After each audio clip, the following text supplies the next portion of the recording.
నందమూరి కుటుంబంలో దాదాపు 56 ఏళ్ల తర్వాత పద్మ అవార్డు వరించింది. అప్పట్లో 1968లో అన్న ఎన్టీఆర్ తో పాటు అక్కినేని నాగేశ్వరరావుకు ఒకేసారి పద్మశ్రీ అవార్డులతో సత్కరించింది. ఆ తర్వాత ఆ కుటుంబంలో ఇన్నాళ్లకు పద్మ అవార్డు రావడంతో అభిమానులు సంతోషిస్తున్నారు.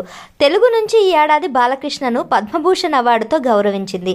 బాలయ్యకు ఎప్పుడో రావాల్సిన ఈ అవార్డు ఆలస్యంగా వచ్చినా ఆనందం వ్యక్తం చేస్తున్నారు అతని అభిమానులు.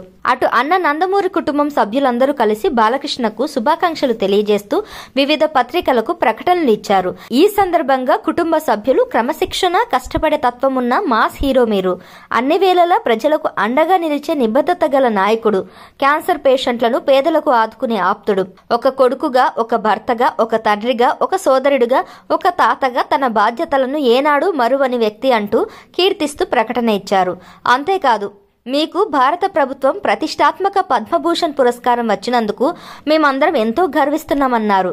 మీ చుట్టూ ఉండే అందరి జీవితాలకు వెలుగులు పంచుతూ మీరు ఎల్లప్పుడూ ఇలాగే చిరునవ్వులు చిందిస్తూ ఉండాలంటూ జై బాలయ్య నందమూరి మరియు నారా కుటుంబ సభ్యులకు శుభాకాంక్షలు తెలియజేశారు. ఇందులో ప్రతి ఒక్క నందమూరి సోదరులు, సోదరీమణుల కుటుంబ సభ్యుల పేర్లను ప్రస్తావించారు.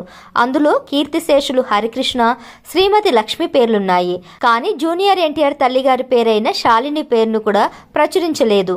ఓ రకంగా రెండో భార్యగా ఆమెను గుర్తించడం లేదనే వాదనలకు బలంగా చేకూరింది.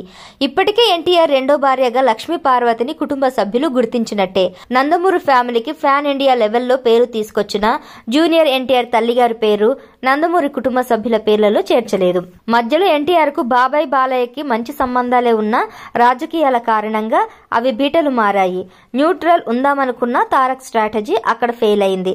ఇక బాలయ్య కూడా తను హోస్ట్ చేస్తున్న అన్స్టాపబుల్ లో కావాలనే ఎన్టీఆర్ పేరు ఎత్తకుండా నొక్కు పెడుతున్నారని అందరికీ తెలుస్తుంది. ఒక బాబాయ్కి పద్మభూషణ్ అవార్డు ప్రకటించినప్పుడు తొలిసారి స్పందించింది అబ్బాయి ఎన్టీఆర్ అనే చెప్పాలి. బాబాయ్ ప్రేమ కోసం ఆర్తిగా ఎదురు చూస్తున్నా అటువైపు నుంచి స్పందన కరువైందని ముచ్చట వినబెడుతుంది. మరి బాలయ్య తన అబ్బాయి మీద ఇకనైనా కరుణ చూపించి తన ఫ్యామిలీలో కలిపేసుకుంటాడా లేదా అనేది చూడాలి.